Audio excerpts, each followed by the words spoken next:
Government comes down hard on pro-independence party. First workday test for new express rail link. And star of the show makes appearance at Mid-Autumn celebrations.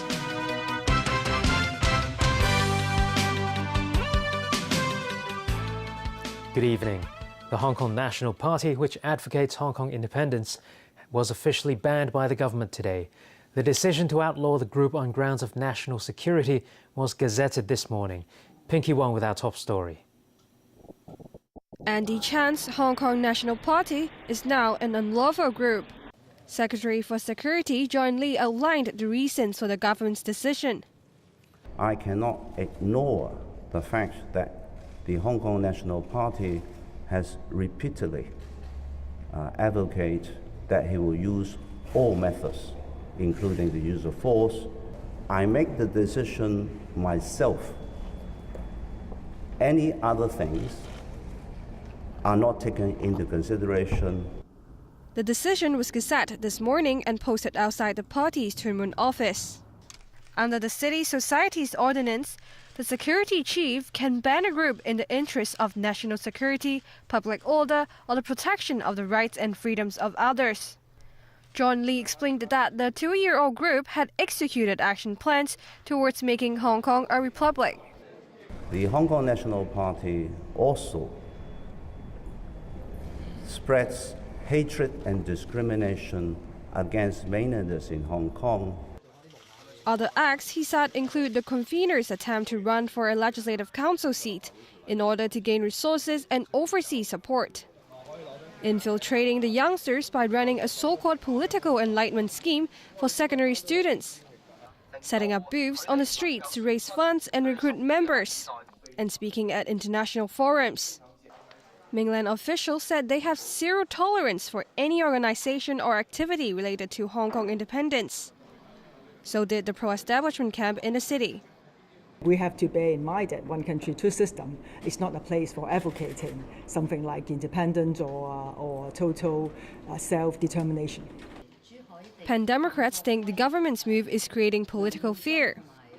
We are worried, indeed. The CE say, or the Central People Government say, this is the red line because Hong Kong advocating for Hong Kong independence is a red line. We don't know whether the red line will move. The Hong Kong National Party has 30 days to file an appeal. The idea of banning the group surfaced 2 months ago. It has since pushed localist Andy Chan into the spotlight. If Hong Kong were to become truly Last month, his speech at the Foreign Correspondents' Club was also deemed to be crossing the red line on China's sovereignty. Pinky Wong, TVB News. Tonight, Hong Kong National Party convener Andy Chan said he will seek legal advice before commenting. Meanwhile, the European Union says the ban not only limits the freedom of expression and political activity in Hong Kong, but also risks having a wider negative impact. Now, with the Hong Kong National Party deemed unlawful, those associated with the group could face legal consequences. Here's Elmi Lung with that part of the story. It might be the end for the Hong Kong National Party, but far from over for those linked to it. Like triads, unlawful societies are also subject to harsh penalties. Under the society's ordinance, anyone who claims to be an office bearer, manages or assists an unlawful society faces 3 years in prison and a fine of $100,000. Office bearers of a prohibited society could also be banned from taking up the same role in any other society for 5 years. Claiming to be a member or even attending a meeting is an offence that carries a penalty of 12 months in jail and a fine of $20,000. Those who knowingly let such groups occupy their site faces legal trouble too, up to 2 years behind bars. Here are other reasons of concern. Support include monetary support, as well as human resources support or technology support. So any kind of support, if they are helping the growth of the pro-independence political party, this conduct, once again, pro-independence act is against the basic law, which is a clear-cut issue.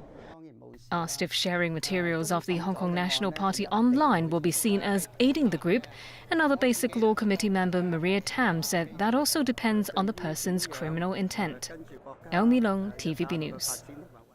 In view of yesterday's ticketing chaos at the Express Rail Link's West Kowloon station, more ticketing counters were set up today to help passengers. Kenny Chu has this update on the high-speed rail service one day after it went into operation.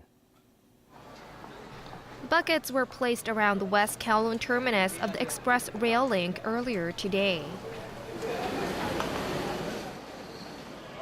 This as water leaked at the ticketing hall and the restaurant area this morning when the amber rainstorm warning signal was in force. We identified a very few and isolated locations with minor water leakages, and our engineers are following up on that. He reassured the leakages would not affect the station's operation or structural integrity. To address the ticketing chaos travelers faced yesterday, 2 extra mainland ticketing counters were set up to enable those who've booked train tickets through China Railway's website to collect their tickets sooner.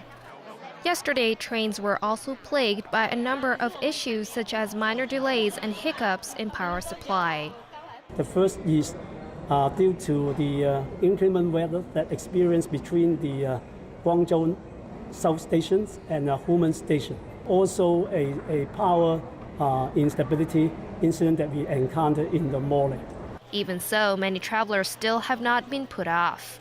According to the MTR Corporation, 76,000 travelers were received yesterday alone. On top of that, 350,000 tickets have been sold as well so far. This mainlander working in Hong Kong visits Guangzhou twice a week. Despite the higher ticket price when compared with other means of public transport, he said he would take the high-speed train for the speed it offers. Many others are also taking the train today to celebrate the Mid-Autumn Festival on the mainland. Officials said services will continue to improve in the days to come. Kenny Chu, TVB News. The United States and China have imposed fresh tariffs on each other's goods in an escalating trade war that is threatening the stability of the global economy. Washington says it's prepared to slap duties on all of its Chinese imports, but Beijing wants to restart negotiations, possibly because it has run out of US goods to tax.